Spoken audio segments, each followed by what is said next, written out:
Hello friends, how are you? I am your friend Shashikant Bihade. Today we are going to learn the topic clauses. Clauses म्हणजे काय? तर clauses म्हणजे उपवाक्य. मग उपवाक्य शिकत असताना आपल्याला उपवाक्याची व्याख्या कशी करता येईल? तर त्यामध्ये एखादा शब्दसमूह किंवा वाक्याचा भाग ज्यामध्ये फक्त एक क्रियापद असते त्यास उपवाक्य असे म्हणतात. A group of phrase or a part of a sentence having only one verb in it is called a phrase.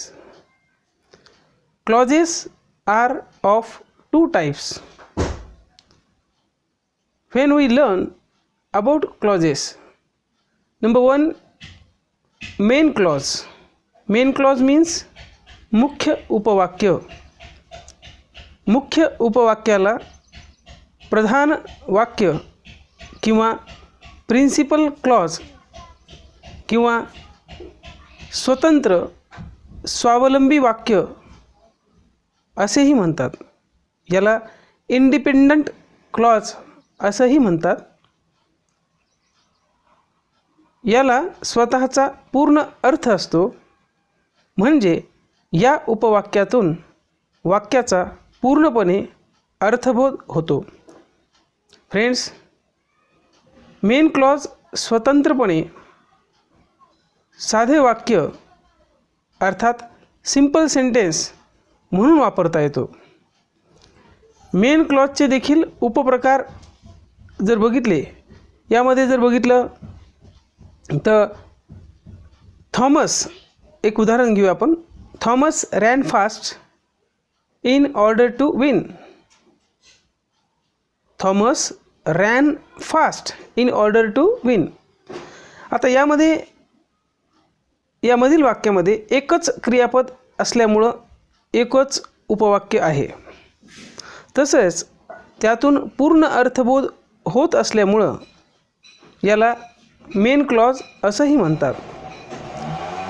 दुसरा उपवाक्याचा जर भाग बघितला तर ते आहे सबऑर्डिनेट क्लॉज. सबऑर्डिनेट क्लॉजला म्हणतात गौण वाक्य. या वाक्यास परावलंबी उपवाक्य किंवा डिपेंडंट क्लॉज असेही म्हणतात. या प्रकारच्या उपवाक्याचा अर्थबोध होण्यासाठी यास मुख्य उपवाक्यावर अवलंबून राहावे लागते. सबऑर्डिनेट क्लॉज चा स्वतंत्रपणे वापर करता येत नाही. याआधी आपण एक उदाहरण पाहिलं होतं. Thomas ran fast because he wanted to win. आता या वाक्यामध्ये जर बघितलं आपण, because he wanted to win असं जर वाक्य मी म्हटलं तर या उपवाक्याला स्वतःचा स्वतंत्र अर्थ मिळत नाही. वाक्याचा पूर्ण अर्थ, वाक्याचा भाव व्यक्त करण्यासाठी त्यास वाक्याच्या पहिल्या म्हणजेच मुख्य उपवाक्यावर अवलंबून राहावं लागतं. मित्रांनो, सबऑर्डिनेट क्लॉजचे एकूण प्रकार आहेत 3.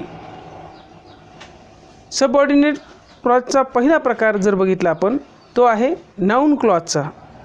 नाऊन क्लॉजला मराठीमध्ये काय म्हणतात? नाम गौण उपवाक्य. नाम गौण उपवाक्य. दुसरा प्रकार आहे ॲडजेक्टिव्ह क्लॉज, ज्याला म्हणूया आपण विशेषण गौण उपवाक्य. आणि तिसरा प्रकार आहे ॲडव्हर्ब क्लॉज, ज्याला म्हणायचं क्रियाविशेषण गौण उपवाक्य. मित्रांनो, याचा अभ्यास करत असताना जर बघितलं आपण की हा जो नाऊन क्लॉज आहे, नाऊन क्लॉज म्हणजे नाम गौण उपवाक्य. हा क्लॉज वाक्यामध्ये नाम म्हणून काम करतो. नाम उपवाक्य हा असा एक प्रकारचा शब्दसमूह आहे ज्यामध्ये स्वतःचा कर्ता व क्रियापद हे दोन्हीही असतं. तो नेहमी नामाचं काम करतो. यामध्ये व्हॉट, दॅट, व्हॉटएव्हर इत्यादी उभयान्वयी अव्ययांचा अर्थात कंजक्शनचा वापर केला जातो. नाऊन क्लॉज ओळखण्यासाठी सबऑर्डिनेट क्लॉजचे उत्तर जर नामवाचक येत असेल तर तो काय समजायचा? Noun clause समजायचा. एक उदाहरण घेऊ आपण. उदाहरणामध्ये जर सांगायचं झाल्यास, he said that he was a thief. He said that he was a थिप.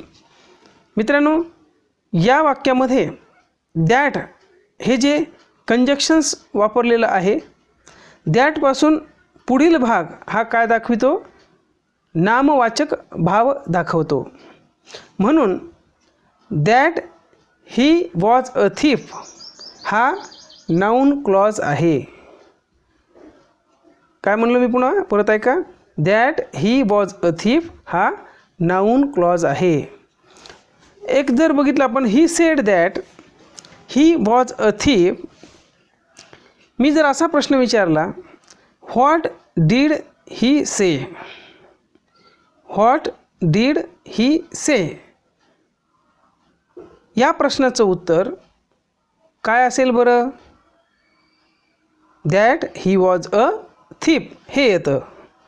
म्हणजे व्हॉटने विचारलेल्या प्रश्नाचे उत्तर नेहमी नाम येते. व्हॉटने विचारलेल्या प्रश्नाचे उत्तर नेहमी नाम येते. म्हणूनच तो संपूर्ण वाक्यांश हा नाऊन क्लॉज म्हणून ओळखला जातो. आपण दुसरं जर उदाहरण बघितलं, I want to know. Know म्हणजे काय बरं? KNOW नो, माहीत असण्याचं. I want to know that he is innocent. आता बघा, I want to know that he is innocent यामध्ये दॅट ही इज इनोसंट हे जे हा जो भाग आहे हा काय आहे? नाऊन क्लॉज आहे. हा काय आहे? नाऊन क्लॉज आहे.